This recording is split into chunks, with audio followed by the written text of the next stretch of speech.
जब कोई स्त्री किसी पुरुष को दिन रात याद करती है तो क्या होता है? प्रेम और ऊर्जा को लेकर वैज्ञानिक क्या मानते हैं? जब कोई स्त्री किसी पुरुष को गहराई से याद करती है तो यह केवल भावनात्मक ही नहीं बल्कि ऊर्जनात्मक स्तर पर भी असर डालता है। यह प्रभाव इतना गहरा होता है कि पुरुष के जीवन में कुछ विशेष परिवर्तन होने लगता है।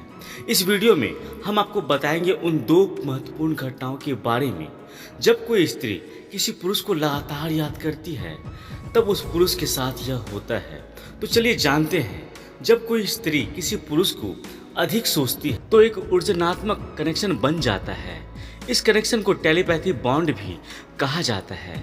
इसका प्रभाव यह होता है कि वह पुरुष भी बिना किसी कारण के उस स्त्री के बारे में सोचने लगता है। हमारे विचार भी एक प्रकार की ऊर्जा होती है।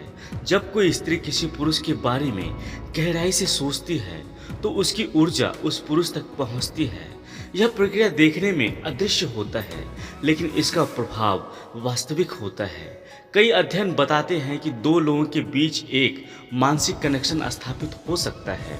जब कोई व्यक्ति किसी को अधिक सोचता है तो उसके विचार और भावनाएं उस तक पहुंचती हैं। जब कोई पुरुष अचानक बिना किसी कारण के उस स्त्री को याद करने लगता है तो यह संकेत होता है कि वह स्त्री उसे याद कर रही होती है। ये कभी कभी सपनों के रूप में प्रकट होता है। पुरुष के जीवन में नकारात्मक सकारात्मक परिवर्तन आने लगते हैं। यह परिवर्तन इस बात पर निर्भर करता है कि स्त्री किस प्रकार की भावना रखती है। अगर वह प्रेम और शुभेच्छा के साथ उसे याद करती है तो पुरुष के जीवन में सकारात्मक घटनाएं होंगी। लेकिन अगर वह क्रोध, दुख या शिकायत के साथ उसे याद कर रही है तो पुरुष के साथ नकारात्मक घटनाएं होने लगती है। उम्मीद करता हूं दोस्तों यह वीडियो अच्छी लगी होगी। जय श्री कृष्ण, राधे राधे।